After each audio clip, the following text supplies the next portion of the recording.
इस news के sponsor हैं doctor Asadullah Khan English high school and junior college Solapur. एक साधारण व्यक्ति आप हैं, ना आपके पास कोई गाड़ी है, ना कोई बंगला है, ना कोई कार्यकर्ता है, ना कोई राजकीय पार्श्वभूमि, यानी आपका पिछले का जो बैकग्राउंड है, ना कोई राजकारण में, ना आपके पिता, ना आपके पिता के पिता, मतलब जो परिवारवाद है, ना कोई राजकारण में है। अब आप एक साधारण है। हमने ऐसा भी सुना है कि जब आप घर से निकलते हैं तो घर से आप कोर्ट जो आते हैं वो पैदल आते हैं, आपके पास कोई गाड़ी भी नहीं है। इतना बड़ा कदम लोकसभा चुनाव लड़ने का, ऐसा जोश आपके पास से कहां से आया?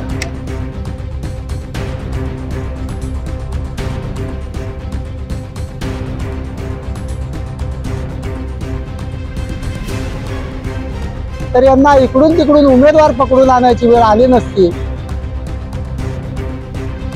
दोनों जो उम्मीदवार है, प्रणीति शिंदे, राम सातपुते, उनके सामने तुम कैसे टिक पाओगे? लोग ऐसा कह रहे हैं कि कारपोरेशन लड़ने की आपकी तैयारी ने आप लोकसभा में के चुनाव लड़ रहे हैं, ना आपके पास कोई कार्यकर्ता है, ना चुनावी रैली आप कर चुके हैं, ना रोड शो कर चुके हैं, ना नियोजन है।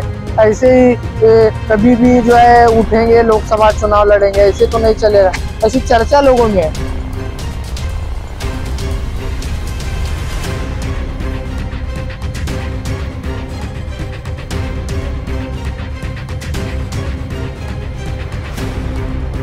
त्यांनी कधी सामान्य माणसाला चिठ्ठी लिहून त्यांच्या ऑफिस मध्ये भेटावं लागतं का? तुम्ही जनतेमध्ये मत मागायला येताना चिठ्ठी लिहून देता का त्यांना?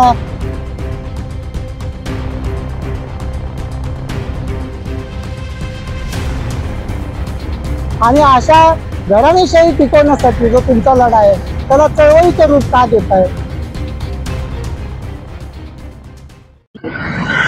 लोक प्रधान न्यूज चैनल में आप सभी का स्वागत है। लोकसभा चुनाव की घंटी बज चुकी है और सारे दल अपने अपने पक्ष को मजबूत करने की तैयारी में लग चुके हैं। अगर बात की जाए सोलापुर में, तो सोलापुर में दो उम्मीदवारों की चर्चा इस समय हो रही है। भारतीय जनता पार्टी की तरफ से आमदार राम सातपुते चुनावी मैदान में है, तो महाविकास आघाड़ी ने आमदार प्रणीति शिंदे को टिकट दे रखा है। इन दोनों उम्मीदवारों के बीच जिनकी राजकीय पार्श्वभूमि पिछले कई इलेक्शनों में रह चुकी है, जो कई बार के आमदार रह चुके हैं, जो इनके पास कई हजारों कार्यकर्ता है, ऐसे में बीच एक साधारण व्यक्ति जो अपनी जिंदगी नॉर्मल तरीके से गुजारता है, जिसके पास ना कोई गाड़ी है, ना बंगला, ना कोई रुपया, ना कोई कार्यकर्ता, एक ऐसे उम्मीदवार से हम आपको मिलाएंगे जो लोकसभा चुनाव का उम्मीदवार होगा। जी हाँ, एडवोकेट विक्रम कस्बे से हम आपको मिलाएंगे और वो लोकसभा चुनाव लड़ने जा रहे हैं। पिछले 2009 से अब तक वो विधानसभा के चुनाव और लोकसभा के चुनाव लड़ चुके हैं। क्या कुछ मुद्दे हैं, किस लिए वो चुनाव लड़ते हैं, उनसे हम आज सीधे बातचीत करेंगे। लोक प्रधान में आपका स्वागत है सर। शुक्रिया लोक प्रधान का। एक साधारण व्यक्ति आप हैं, ना आपके पास कोई गाड़ी है, ना कोई बंगला है, ना कोई कार्यकर्ता है, ना कोई राजकीय पार्श्वभूमि, यानी आपका पिछले का जो बैकग्राउंड है, ना कोई राजकारण में, ना आपके पिता, ना आपके पिता के पिता, मतलब जो परिवारवाद है, ना कोई राजकारण में है। अब आप एक साधारण है। हमने ऐसा भी सुना है कि जब आप घर से निकलते हैं तो घर से आप कोर्ट जो आते हैं वो पैदल आते हैं, आपके पास कोई गाड़ी भी नहीं है। इतना बड़ा कदम लोकसभा चुनाव लड़ने का, ऐसा जोश आपके पास से कहां से आया?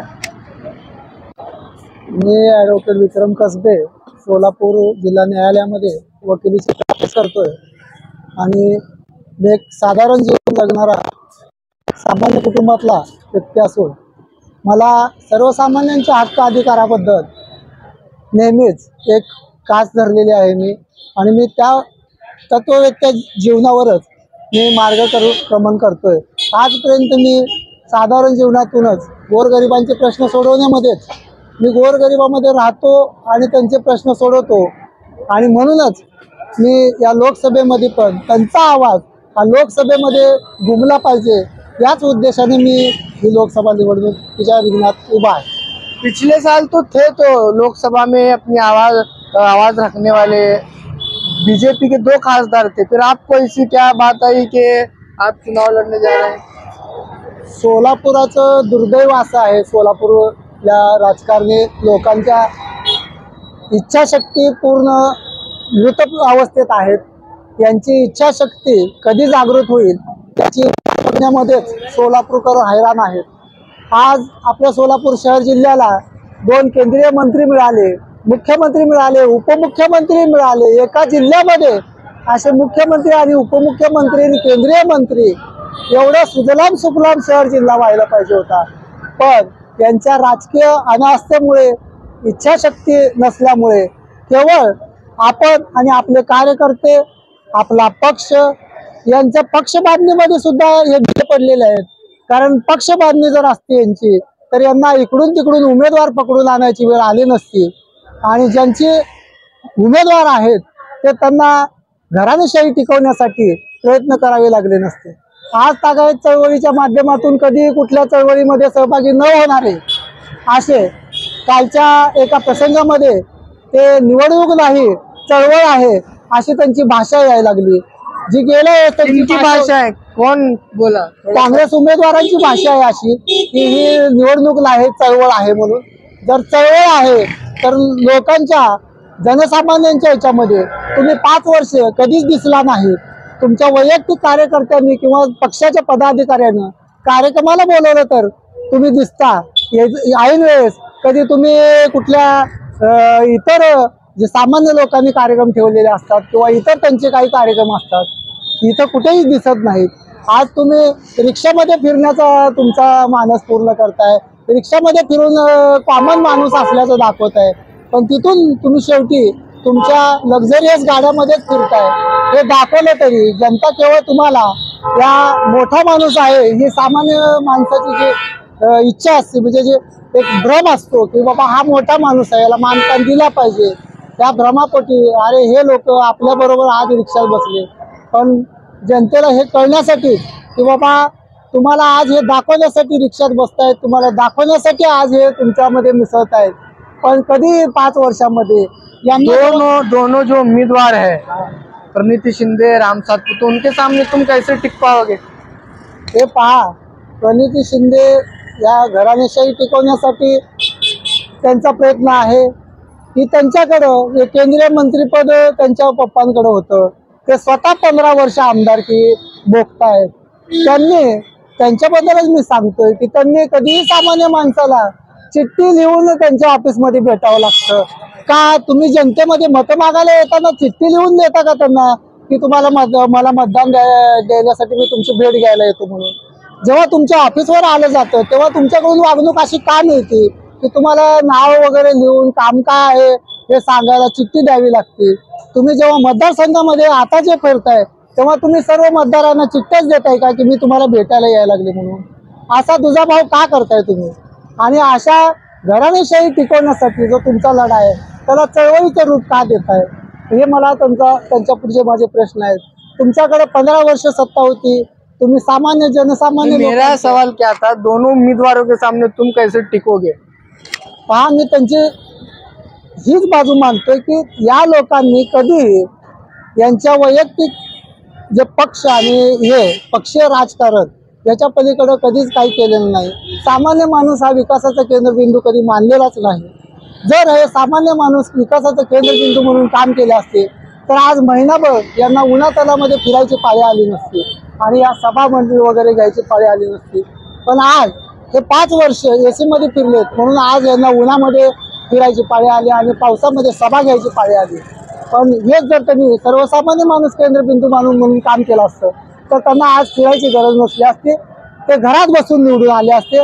पण आज जी त्यांची धडपड धावपळ बघता आपण, अंगाची लाही व्हायला लागली सर्वसामान्यांची, ती त्यांना कधीही दिसली नाही. हे गोरगरीब कष्टकरी माणूस जेव्हा घामाच्या धारा गाळतोय त्या धारा बघण्यासाठी ते कधीही गाडीतनं उतरले नाही आहेत. एखादी माय माऊली जर तिला छत्री नाही आहे, ती उन्हामध्ये काहीतरी स्टॉल विकते तर तिच्याकडे कधी लक्ष गेलं नाही. हमारे क्या चुनावी मुद्दे इलेक्शन लढणे? माझे हेच मुद्दे आहेत की सर्वसामान्य माणसांनी त्यांच्या हक्क अधिकारासाठी लढलं पाहिजे. ही लोकशाही जिवंत ठेवायची असेल तर आपण मैदान. लोग ऐसा कह रहे हैं कि कारपोरेशन लड़ने की आपकी तैयारी ने आप लोकसभा में के चुनाव लड़ रहे हैं, ना आपके पास कोई कार्यकर्ता है, ना चुनावी रैली आप कर चुके हैं, ना रोड शो कर चुके हैं, ना नियोजन है, ऐसे ही कभी भी जो है उठेंगे, लोकसभा चुनाव लड़ेंगे, ऐसे तो नहीं चलेगा, ऐसी चर्चा लोगों में है। मैं जनता से निवेदन करता हूँ कि जो भी ऐसे इलेक्शन के झमेले, इन झमेलों से दूर रहो और जो अपने हक अधिकार के लिए काम करता है उस आदमी के पीछे रहो। मैं ऐसा इसलिए कहता हूँ और हक से कहता हूँ। क्या आपने क्या किया अपने जनता के लिए, क्या हक अधिकार के लिए? मैं आज तक बहुत से ऐसे काम है जो बोलने से नहीं होते, वो करके दिखाने पड़ते हैं। उनके बारे में अगर मुझसे ज़्यादा मेरे जिनके लोगों के काम किए उनके अगर आप ये लेंगे तो आपको ये जरूर। कितने बार चुनाव लड़ा आपने अब तक? मैंने अभी ये मेरी 4थी बार है। लोकसभा 3 बार लड़ चुका हूँ, अभी 4थी बार में ठहरा हूँ। डर नहीं लगता क्या राजकीय उम्मीदवारों से? एक साधारण व्यक्ति आप है, एक साधारण घर में आप रहते हैं, एक साधारण कामकाज को आप संभालते हैं। ये इतने बड़े राजकीय दिग्गज उम्मीदवार है, आमदार है, खासदार है, गृह मंत्री की बेटी जिसको हम कहेंगे, आपको कभी डर नहीं लगा कि इनसे मुकाबला करना ठीक नहीं होगा? अपना अपना कामकाज चल रहा है, अपनी अपनी लाइफ चल रही है, उसको गुजारे, क्यों राजकारण में आए? कभी ऐसा महसूस होता नहीं? डर का सवाल नहीं पैदा होता, क्योंकि हम अपने हक अधिकार के लिए जब लड़ते हैं तो किसी को डरने की जरूरत नहीं है। संविधान ने जो हमें हक अधिकार दिए है उसका आप इस्तेमाल कर रहे हैं और उसके वास्ते कोई कितना भी बड़ा रहने दे, कानून के सामने कोई बड़ा नहीं है। इसलिए मुझे किसी का डर नहीं है और इन्हें भी नहीं होना चाहिए, क्योंकि हम लोकशाही में जो कॉमन पीपल के राइट्स है उसके वास्ते अपनी आवाज़ सभागृह में। Welcome to doctor Asadullah Khan English medium school and junior college, जहां हम बनाते हैं मजबूत बुनियादें और संवारते हैं बच्चों का मुस्तकबिल। 10 एकड़ के विशाल कैंपस के साथ ये स्कूल सोलापुर के सबसे बड़े स्कूलों में से एक है। यहाँ natural football ground, volleyball court, basketball courts और बच्चों के लिए एक चिल्ड्रंस प्ले पार्क है। क्वालिफाइड टीचर्स के साथ साथ डिजिटल क्लासरूम्स भी है। बच्चों के ऑलराउंड डेवलपमेंट के लिए इंडोर स्पोर्ट्स अरेना, जिसमें टेबल टेनिस, चेस और कैरम बोर्ड जैसे गेम्स है। राइफल शूटिंग और आर्चरी की भी फैसिलिटीज तैयार की जा रही है। आत्मविश्वास बढ़ाने और आत्मरक्षा सीखने के लिए लड़कियों और सभी स्टूडेंट्स के लिए ताइक्वांडो एंड कराटे सेशंस रखे जाते हैं। साल भर 100 से ज़्यादा मज़ेदार एक्टिविटीज़ करवाई जाती है, जिनमें कम्युनिटी हेल्पर्स डे, अजान और कीरत कंपटीशन, वेजिटेबल मार्केट डे, वुजू डे, सलाह day, maths quiz, annual sports day और फूड फेस्टिवल जैसे कार्यक्रम शामिल हैं। बस फैसिलिटीज शहर के हर कोने से अवेलेबल है। अपने बच्चे की ओवरऑल डेवलपमेंट और बेहतर फ्यूचर के लिए आज ही एनरोल कीजिए doctor Asadullah Khan English medium school and junior college में।